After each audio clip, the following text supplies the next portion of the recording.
ومن أحسن قولا ممن دعا إلى الله وعمل صالحا وقال إنني من المسلمين.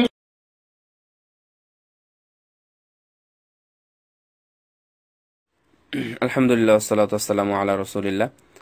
আতিকুর সম্ভবত নাম, মুহতারাম ভাই প্রশ্ন করেছেন, জাহান্নামে পুরুষের চেয়ে নারীদের শাস্তি বেশি, কারণ কি? আসলে আপনি প্রশ্ন করেছেন না কি বলেছেন বুঝতে পারলাম না। জি, জাহান্নামের শাস্তি বেশি এটা কথা বলা হয়নি, জাহান্নামীদের সংখ্যা বেশি হবে পুরুষের চেয়ে নারীদের, এটা বলা হয়েছে। রাসূল সাল্লাল্লাহু আলাইহি ওয়াসাল্লাম, সহিহ বুখারী মুসলিমের হাদিস ইবনে আব্বাস থেকে বর্ণিত, যে রাসূল সাল্লাল্লাহু আলাইহি ওয়াসাল্লাম একদিন সালাত আদায় করছিলেন, সালাতুল কুসুফ বা খুসুফ মানে চন্দ্রগ্রহণ অথবা সূর্যগ্রহণের সালাত আদায় করছিলেন।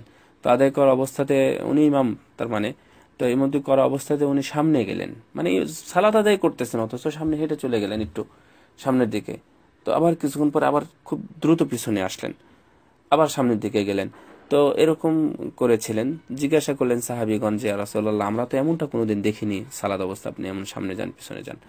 তো বলছে যে হ্যাঁ, আমি দেখলাম জান্নাতের ফল আনকুদ বলা হয়েছে এখানে, যে ওখানে জান্নাতের ফলের একটা কাঁধি বা একটা ছড়া দেখলাম, সেটা যদি আমি নিয়ে আসতে পারতাম আমার উম্মতের জন্য, তাহলে উম্মতেরা তোমরা খেতে কিয়ামত পর্যন্ত, মা বাকিয়াতের দুনিয়া যতদিন থাকতো ততদিন খেতে, তোমরা সেটা ফুরাতো না। সুবহানাল্লাহ। তো এরপরে আমি সেটা নিতে গেলাম, হঠাৎ করে দেখলাম জাহান্নামের আগুন দাউ দাউ করে জ্বলতেছে। তো আমি খুব দ্রুত সেখান থেকে আবার ব্যাক করলাম। তো এটা বলছেন যে তবে আমি আজকে জাহান্নামের যে অবস্থা দেখলাম, আমি ইতিপূর্বে কখনো এমন দেখিনি। তো সাহাবীগণ জিজ্ঞাসা করলেন, ও এমন দেখিনি। আর এর মধ্যে দেখলাম অধিকাংশই হচ্ছে জাহান্নামী হচ্ছে মহিলা। জিজ্ঞাসা করলেন সাহাবীগণ, লিমা ইয়া রাসূলুল্লাহ, কেন? তো বলছে যে বিকুফরিহিন্না, মানে তারা কুফরি করে।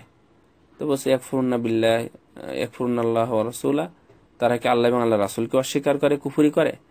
তো বলছে আরে না, ইয়াকফুরুনাল আশিরা ওয়াল ইহসানা, তারা কোনো কিছুর যদি অবদান রাখো বা মানে যদি কোনো কিছু করে দাও, তাহলে তারা কৃতজ্ঞতা প্রকাশ করে না, এবং তারা স্বামীর প্রতি অবাধ্য অথবা স্বামীর প্রতি তারা সন্তুষ্ট থাকতে পারে না, এই জন্য তারা বেশি জাহান্নামে। আবার শোনেন, এক নম্বর হচ্ছে ইয়াকফুরুনাল আশিরা ওয়াল ইহসানা, তারা স্বামীদের অবাধ্য বা স্বামীদের ব্যাপারে তারা সন্তুষ্ট থাকতে পারে না। আর আরেকটা হলো, তাদের প্রতি যদি কোনো কিছু ইহসান করা হয় বা তাদের প্রতি যদি কোনো কিছু দয়া করা হয়, তাহলে তার কৃতজ্ঞতা প্রকাশ করতে চায় না, মানে পেট ভরে না, তাদের মন ভরে না। আল্লাহ রাসূল সাল্লাল্লাহু আলাইহি ওয়াসাল্লাম এটা ব্যাখ্যা করে আরো বলছেন যে লাউ আহসানতা ইহদাহুন্না দাহরা ফারাআত মিনকা শাই,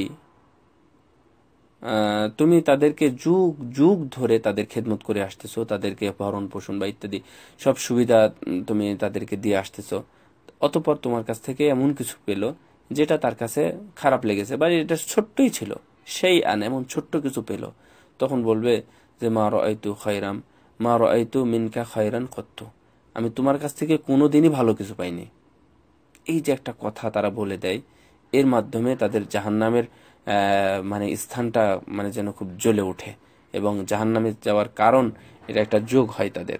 এটা হচ্ছে মহিলাদের অভ্যাস, এটা খুবই খারাপ। এই বিষয়গুলো মহিলাদেরকে শোনাতে হবে, জানাতে হবে।